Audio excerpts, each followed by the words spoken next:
Baik, pada kesempatan kali ini saya akan membahas tentang contoh-contoh lembaga sosial, keluarga, pendidikan, hukum, dan lain-lain.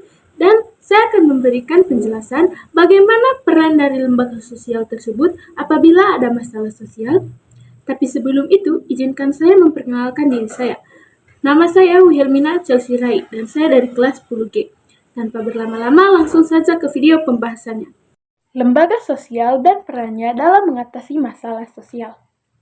Lembaga sosial adalah sistem norma dan aturan yang dibuat untuk mengatur kehidupan masyarakat agar lebih tertib dan harmonis. Berikut beberapa contoh lembaga sosial beserta perannya dalam mengatasi masalah sosial. Yang pertama, lembaga keluarga. Contoh dari lembaga keluarga yaitu adalah yang pertama keluarga inti, seperti ayah, ibu, dan anak yang belum menikah. Yang kedua adalah keluarga besar seperti kakek, nenek, paman, bibi, dan lain-lain. Peran dari lembaga keluarga adalah lembaga pertama yang membentuk karakter individu. Jika terjadi kenakalan remaja, peran keluarga adalah memberikan bimbingan, kasih sayang, serta pendidikan moral agar anak tidak terjerumus ke dalam pergaulan yang salah. Jika ada masalah kemiskinan, keluarga bisa menjadi tempat pertama dalam memberikan dukungan emosional dan ekonomi. Yang kedua adalah lembaga pendidikan. Contoh dari lembaga pendidikan yaitu adalah sekolah, universitas, lembaga kursus, bimbingan belajar, dan lain-lain.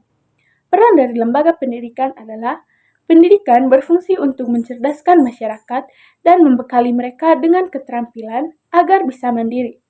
Jika ada pengangguran, lembaga pendidikan dapat memberikan pelatihan dan pembelajaran keterampilan agar lulusan memiliki kompetensi yang dibutuhkan di dunia kerja. Selain itu, pendidikan juga berperan dalam mengatasi buta huruf dan meningkatkan kesadaran akan pentingnya ilmu pengetahuan. Yang ketiga adalah lembaga hukum. Contoh dari lembaga hukum seperti pengadilan, kepolisian, kejaksaan, lembaga bantuan hukum, dan lain-lain. Peran lembaga hukum adalah lembaga hukum bertugas menegakkan keadilan dan memberikan perlindungan kepada masyarakat. Jika terjadi kriminalitas seperti pencurian, korupsi, atau pelanggaran hak asasi manusia, lembaga hukum berperan dalam memberikan sanksi terhadap pelaku serta menegakkan keadilan bagi korban. Yang keempat adalah lembaga agama. Contoh dari lembaga agama seperti masjid, gereja, pura, wihara, pesantren, dan lain sebagainya. Peran dari lembaga agama adalah agama memberikan pedoman moral dan etika bagi kehidupan manusia. Jika terjadi konflik sosial atau krisis moral, lembaga agama berperan dalam memberikan bimbingan spiritual, membangun toleransi, serta mengajarkan nilai-nilai kebaikan agar masyarakat bisa hidup rukun. Yang kelima adalah lembaga ekonomi.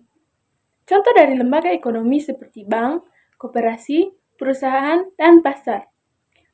Peran dari lembaga ekonomi adalah lembaga ekonomi berfungsi untuk memenuhi kebutuhan masyarakat dan meningkatkan kesejahteraan. Jika terjadi kemiskinan atau pengangguran, lembaga ekonomi bisa menciptakan lapangan kerja, memberikan akses modal usaha, serta membantu masyarakat dalam mengelola keuangan dengan bijak. Yang keenam adalah lembaga politik. Contoh dari lembaga politik seperti pemerintah, partai politik, DPR, lembaga pemilu, dan lain-lain. Peran dari lembaga politik adalah lembaga politik bertugas mengatur sistem pemerintahan dan membuat kebijakan yang berpihak pada rakyat. Jika terjadi ketidakadilan sosial atau korupsi, lembaga politik bertanggung jawab dalam membuat regulasi yang melindungi masyarakat serta memastikan kesejahteraan bersama. Kesimpulannya adalah, lembaga sosial memiliki peran penting dalam kehidupan masyarakat. Jika terjadi masalah sosial, setiap lembaga memiliki tanggung jawab untuk mencari solusi sesuai dengan fungsinya. Dengan adanya lembaga sosial yang kuat, masyarakat bisa hidup lebih teratur, sejahtera, dan harmonis. Baik, saya rasa sampai di sini saja dulu pembahasan saya. Jika terdapat kekurangan, saya memohon maaf dan saya berterima kasih atas perhatiannya.